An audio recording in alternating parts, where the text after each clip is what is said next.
nightmare. Hello and welcome to Cinema Subculture, where we discuss everything strange, obscure and downright messed up in the world of movies. My name's Gary. And I'm Simon. So, Gary, why have I called you here today? Historically, you and I have come from a place where physical media has been king. Certainly, that's was a big, a lot of our talking points back in the day when we initially did the podcast, and we were very strong on that, and we did our weekly pickups or monthly pickups, whatever we got that month. So I kind of wanted to check back in with you now, as it's been like about 10 years, around there and thereabouts, since we started doing the podcast initially. And I just wanted to kind of catch up and get your thoughts and my thoughts on where we are with physical media currently. There's been a lot of changes, in the kind of in that space, and I just want to kind of see where you're at with it. So I've got a couple of little talking points, stuff like that here, just a kind of short kind of conversation. So what are your thoughts currently on physical media? What's your feelings about it and your engagement with it? Well, over the last 10 years, my relationship's changed quite a lot. I think, back in the day we were both quite feverish. We're both quite committed to buying a lot of stuff. I've totally done the reverse. I had quite my philosophy back in the day was, any movie I thought was a great movie, I thought I'm going to pick that up, because I wanted to have like a library of great movies. But then it's hard to tell if I reached a sort of tipping point in terms of just movies that I liked, or I had a kind of I think it was probably that, but also once I got to like maybe 600 Blurays or something, then it's not until you get a collection that big then you can actually realise how often you watch each disc. And it started to give me anxiety, the fact that I didn't have time to watch them, and the amount of stuff that I had on my shelf that I hadn't watched was quite troubling to me. So then I started to think about, well, I've had this film for 10 years and I've not watched it, or I've watched it once. Do I really need to have it on the shelf? And I sort of also, in the last few years, get into minimalism, which made me sort of reevaluate like the films that I feel like I really need to have, and I think it's there's value in owning compared to just having a bunch of stuff that I kind of liked but I would never watch. I've probably got rid of like half my collection. Wow, jeez. And I've just got like one bookcase full now, and I try to keep it strict to that. So if like I actually went for years not buying anything, just because like I had narrowed my sort of what the things that I would consider buying became narrower. So this wasn't a lot that I felt like I wanted to buy. But then in the last year or so, there's been a few more titles coming out that were my favourites that hadn't yet been upgraded to Blu-ray, so I picked them up. But I don't know, maybe it was a thing like I was always more into the boutiques. So for a label like Criterion, once they'd released all the great films, the great classic art house films, once they're out, they're out. There's only so many of those really amazing movies that you want to have as a film lover. So once they're done, you're kind of like, right, well, I've got them all. So that's kind of where I'm at. Yeah, I mean, I think we're kind of in a similar position, or at least we went through a similar stage. I remember when we were moving a few years ago, and we were boxing a bunch of stuff up, and it really became apparent, how many films that I, hadn't watched from my collection. And I don't just mean films that I'd seen before and had bought because I, really enjoyed the film. But I had a lot of, as you know, I did a lot of blind buys, like based on kind of the audio-visual presentation of the Blu-ray. You know, if this was meant to be like an amazing transfer, I was like, right, well, suddenly it became like on my, you know, my top list. You know, I had to try and get it. A lot of collector's editions that I had never even seen the film of, just didn't have time to watch. So I went through a kind of a bit of a purge as well, and kind of decided that if it was something that if it wasn't something that was really important to me, I tried to kind of get rid of it, with the kind of logic that if it was something that I hadn't seen, you know, I'll find some way to watch it, you know, whether that be, you know, I go, like, you know, buy it again for like a couple of pounds or something like that, like a secondhand store if I can get it, you know, or if it's on a streaming service or something. But yeah, it really is weird how that turned around. When you think of how deep we were into it, and things like you know, the Criterion Collection now releasing in the UK and such. I mean, these would have been, I mean, kind of brain breaky kind of thoughts back in the day when we used to talk about this like every week, you know. And I mean, I always come back to your collection of steelbooks where you had them in their little, well, it wasn't just steelbooks, but you had them in the little cellophane envelopes. Oh yeah. Like a serial killer. Well, the steelbooks, they had like a plastic sleeve, then another plastic wrapper on top of that. Aye. Sure, yes, sure. don't forget the details. Let's go. Sure. Well, let's just be thankful you didn't just call your minimalism was just the one plastic sleeve. You know, you actually took it to the next step and got rid of some Blu-rays. So yeah, I think we have kind of come to that, and me similarly. I have had a kind of I've been moving into a bit more. Trying to be more particular with what I buy, but certainly there's been a lot. It feels like there's been a lot more recently of films that I do really love, and kind of whether that's, we can come on to like the 4K and stuff like that in a second. But you know, so it has kind of enticed me back in. But I feel like I'm at least managing to, on the whole, not buy films that I've like never seen before just because they're meant to be, you know, something special. You know, I try to buy either something that I've never seen before that I'm going to watch like now. You know, I want to watch that this weekend or something like that, or it's like a super special edition of something that that I really love. So it brings me on to my next point. Like, one of the things that kind of started turning me off and still kind of niggles at me today when it comes to these things is it can sometimes be so much more bother than it's worth. Now, I'm talking about, you know, different versions of films, different extras, different, you know, scans of a film, different grades, you know, color grading, like approved by the cinematographer, and suddenly you're buying like 5 or 6 different copies of things, and just to get like a complete package, you know, and then there's like for me, it's like damages, like to things, you know, you get this amazing special edition of a film you love.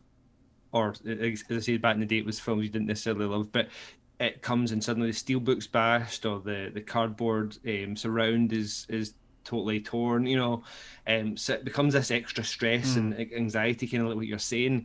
I mean, did that feed into any of your kind of decision, like you know, like the kind of more bother than it's worth when it comes to like having to have everything about? I've never really thought of that, but I think, you know, that stuff about comparing the US transfer to the European transfer, whatever, that was kind of part of the fun back in the day, like trying to hunt out the ultimate version.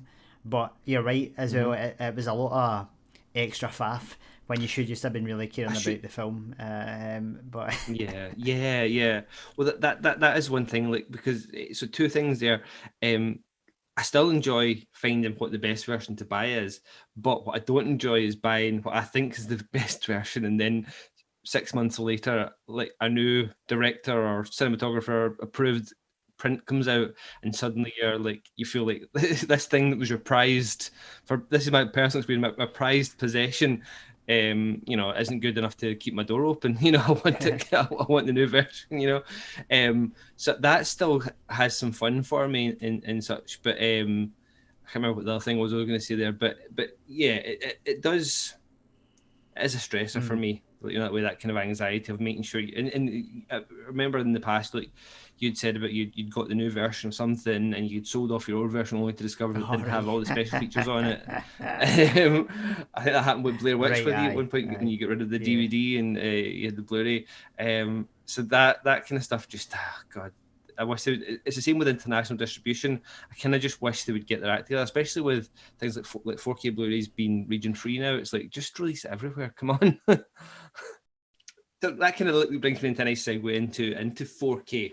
So, like, has that been an enticer? Are you thinking about going 4K? I've kind of went 4K by proxy, but by getting I bought a new TV when I moved, and I've got some games consoles that were 4K players. So I was kind of already in that kind of ecosystem. So it just had to buy the films, right? So, I mean, do you have a 4K TV or Blu-ray player? I do not. Have you any plans to? I will eventually. I don't have any plans to in the near future. Sure. But when I upgrade my TV, at some point, I think I'll go for it. I've still not, fully figured out what my sort of approach to 4K is going to be, because I don't know if I'm going to, rebuy my whole collection in 4K. It's DVD if again, the opportunity arose for that, would I do it? I'm inclined to say no, but I did say the same thing about Blu-ray, and eventually, the Blu-ray buying it out of control. But, that's what I was going to say. It's like the jump from DVD to Blu-ray, isn't it? Is this like, oh crap, I need to kind of buy everything again? And you're like, oh jeez, man. I mean, and I'd already kind of done it personally. Like, since I had a decent VHS collection, like at the time, so I kind of did it already. But yeah, there's a bit of that, isn't there? Like, Dad, I've got to jump again and do it. Did I do everything?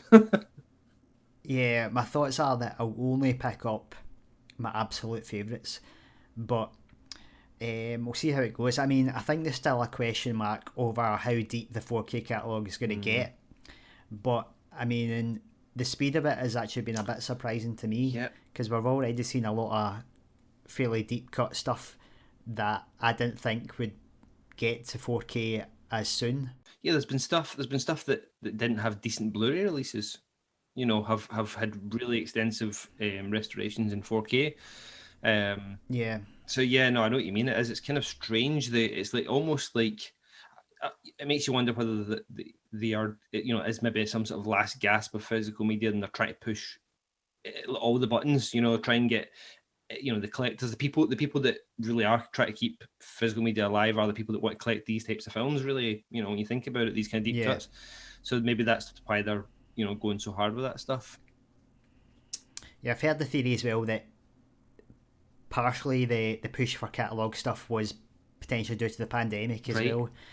Because there was no new films getting produced, studios had to push something out. If they had a 4K scan, maybe they wouldn't have released, I don't know, Breathless on 4K so soon, but it came out. Or, I mean, it's crazy to think that Zombie Flesh Eaters and Maniac are in 4K from Blue Underground. I know, they're doing Maniac Cop 2 and 3 as well. I think they're doing Scanner Cop. Right. Well, I think, like films that, as I say, like that you'd be lucky to get in like a box set of like the 3 films or something, like, in the Blu-ray and DVD era, are getting these like proper, like stunning restorations. It's quite it's funny. I mean, you would think that there would be a sort of limit to what would get a 4K release, but then again, there's a lot of Blu-rays which have 4K scans, so. Yes. Are we going to eventually just see them released anyway? That's it. I mean, I think the groundwork, you're right, has been done, because since the kind of Blu-ray era, they've kind of it was like the Jaws thing didn't want to go back, I don't think, and do it again, so they just did kind of the highest kind of fidelity they could at the time and went for it. And I think especially for labels like Arrow Video, as I understand it, their bread and butter is just re-releasing the classics over and over. So the fact that they can release another version of Bird with Crystal Plumage, Deep Red, they'd be stupid not to do the 4Ks, because that's where that's people are always going to buy those big titles. So, and Arrow's been pushing the 4K. They've been quite quick to get on the 4K thing and push out a lot of stuff. And we just heard recently that Criterion is now finally starting to think about 4K releases. So obviously we're discussing about physical media, and you can't really talk about physical media without talking about the other side of that coin, which is obviously like digital media, right? So I feel personally like the whole digital copy in with your Blu-ray or DVD, that's a kind of non-starter for me really, because I'm personally not going to be putting any digital copies. Well, maybe initially I was, but now I'm not going to be really using those digital copies, and it still requires you to buy the physical media, right? But what about things like, obviously there's streaming services and things like that we can chat about in a sec, but along with those streaming services there are like digital storefronts like the Apple Store, and even like Amazon Prime Video, where you can purchase films and stuff like that. Have you done much of that at all? It's not something I've ever really ventured into. Not really, no. Just because I think the price points are still pretty high for me for that. I'd rather just buy the actual film physically. I think that's something I look at definitely when I'm thinking about it. You see like an HD version of the film to buy, and you're thinking, what? Because a lot of times it's like $7.99 or something, and you look in the Blu-ray £6, and you're like. Well, for me that just that it's kind of feels like a no-brainer. It's not obviously the convenience is there, but for me building a digital library, I mean I've heard like kind of scare stories of things being bought in the Apple Store and then them just being removed, like delisted from the store and removed from people's libraries, and then like a new version because the rights change or something like that has been put up, and people are having to buy the new version after having purchased the right. I mean, that's the kind of nightmare story of the digital kind of marketplace, really, isn't it? For everything from music, films, and video games. Yeah, I mean, even though I've reduced my physical media, catalog, personal catalog, like I still stand behind the arguments for it, in the sense that you have that movie and then you own it forever, whereas like if you have it on a streaming service or a digital copy or something, that's always liable to disappear or to get censored or to get changed somehow. Whereas like if you own it, nobody's fucking with it. There was something about censorship actually on a streaming service.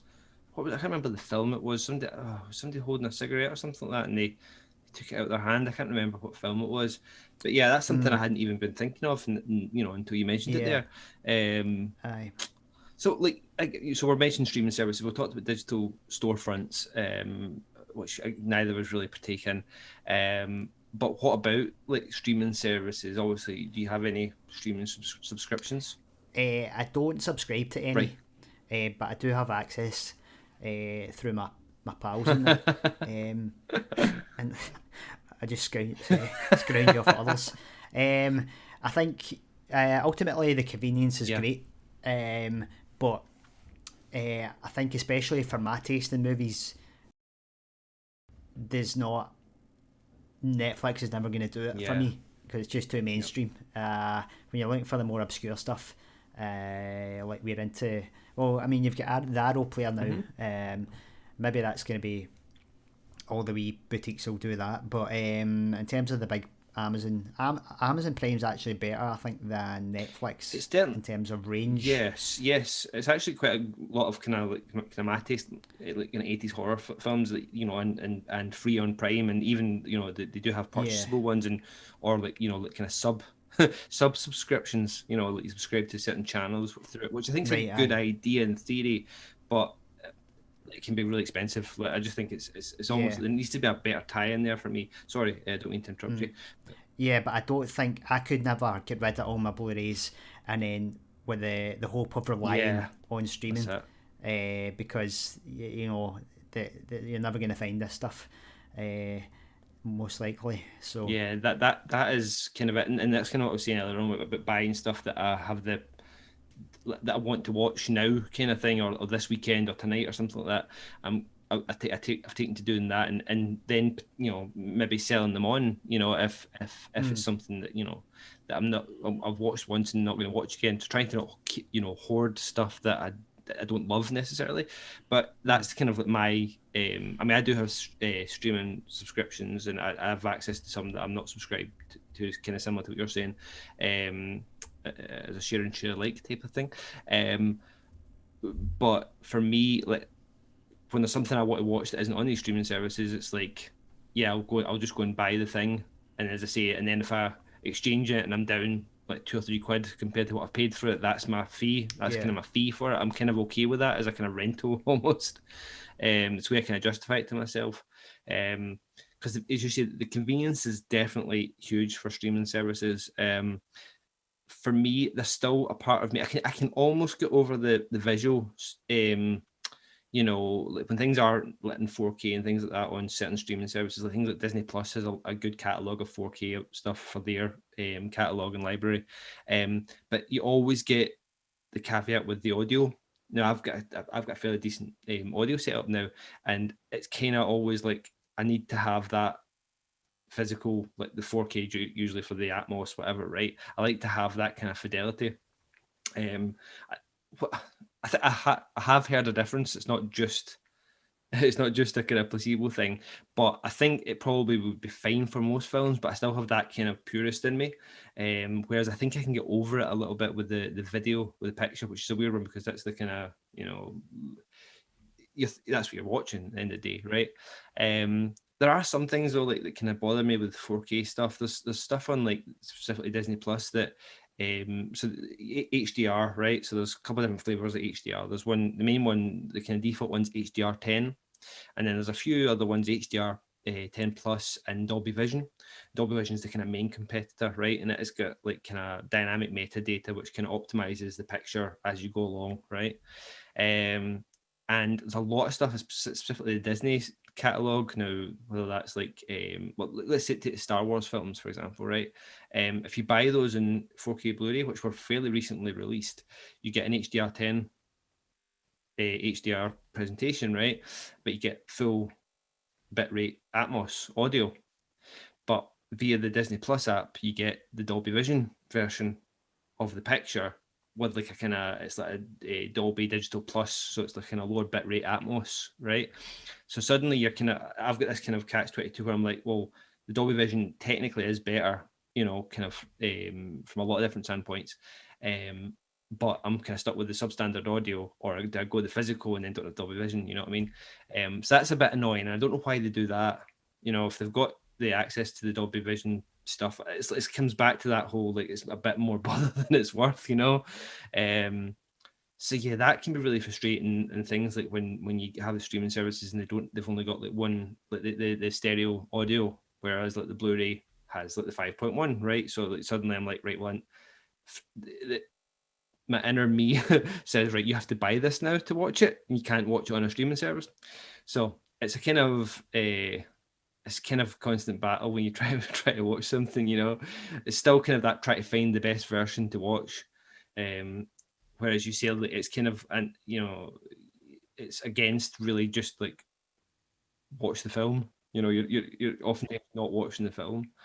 I watched the Fog 4K Blu-ray, which I've had for a while last night, and it looks good, really good in some places, and not so great in others. Just I don't think the source was that great, but there's a few technical issues on the disc, with like bouncing, like brightness levels and stuff like that I noticed. And at that point, just what you're saying there is you start watching the presentation rather than watching the film, and that's kind of a shame. I don't know how to get away from that necessarily, and I don't think physical media or digital media streaming services really fix that. I don't know if there is a fix for that. That's just me. So Gary, to bring us to close this little conversation, it's went on a little bit longer than I thought, but that's okay. What's the last thing you bought? I think the last thing was Masculine Feminine from the Criterion Collection, directed by Jean-Luc Godard. Was that a UK Criterion Collection? A UK release, aye. Okay, cool. Last thing I bought was the John Wick trilogy in 4K. Okay. It's films I've had recommended to me, and I've heard that they're really good in 4K and the Atmos, etc. And I kind of want to see for myself, but I got it for cheap enough that I can do my rental solution if need be, and get rid of it if I'm not a fan. Right. Do you have your eye on anything coming up? I mean, for me now, it would be one of my favourites that I'm waiting for. Okay. I've still got films and DVD that I'm waiting to upgrade. Right. Still waiting. So, well, Irreversible just came out recently. That's right. So on that Blu-ray. was an upgrade. Yeah, from Indicator. Still got Gummo on DVD that still waiting for. A couple of ones I can't remember, but for me, I've got a few. Nothing like, well, no, I wouldn't say films films that I do love. So we've got Transformers the movie. It's coming out 4K. It's quite a nice Zavi exclusive box set. So it's probably, I don't know how much it's going to improve over the last Shout Factory Blu-ray that they did, because that was meant to be from a 4K scan as well, but this is apparently a new 4K scan. Anyway, that needed to be bought. I've also pre-ordered I actually thought it was a joke when it leaked. That they're doing Halloween 1 to 5 in 4K from Shout Factory. Now, Halloween's already been released in 4K, but that was by Lionsgate, and this is apparently a back to the camera negative scan, which the Lionsgate one's into positive, and it's going to have like Dean Cundy doing the grade or whatever, or like, you know, casting an eye over it at least. But it was the kind of the fact of the 1 to 5. It was a bit like, you know, I would have thought the first one would have got the treatment, but the fact that we're getting 2, 3, 4, and 5, and it's got some kind of unique artwork, which I don't hate. A lot of people kind of hate it online, but yeah, I had to pre-order them. It's ridiculously priced. It's all coming from America, but those are out, I think, 28th of September. Currently, they've not got any new extras on them. They've got new scans, and they've all got Atmos tracks. But they have kind of hinted that they're working on some new stuff. So fingers crossed, it's not just another collection of Halloween films on physical media, because I've already got them so many times. I went through it with my wife, and she was like, "Oh my god!" Like, I was honestly expecting her to divorce me, but anyway, those are pre-ordered. Thank God it's just my birthday near that time, so I'll palm that off as that. And I think that's it just now. I recently got picked up Almost Famous, which is one of my favourite films, and that came out in 4K. Right. First time the theatrical version has been released on Blu-ray or 4K in the UK. It was always the kind of the bootleg cut, so that was kind of nice. So in this set, you get both. So, yeah, cool. All right, Gary. Well, that was lovely to chat with you and get a wee catch up with the physical media and how we feel about it. We can maybe have a look at it again in another couple of years. Sure. And see how we're feeling when the flying cars and the robots take over. Right. So you've been listening to Cinema Subculture. If you enjoyed this content, don't forget to subscribe to the channel, hit the thumbs up, and leave a comment. And hit the notification bell. Ring the bell, as they say. So thanks for listening. That's it. That's ring the bell, man. That's what you say. I mean, I don't know. Get a t-shirt, ring the bell, man. Right. So thanks for listening. I've been Simon. I've been Gary. Let's get physical.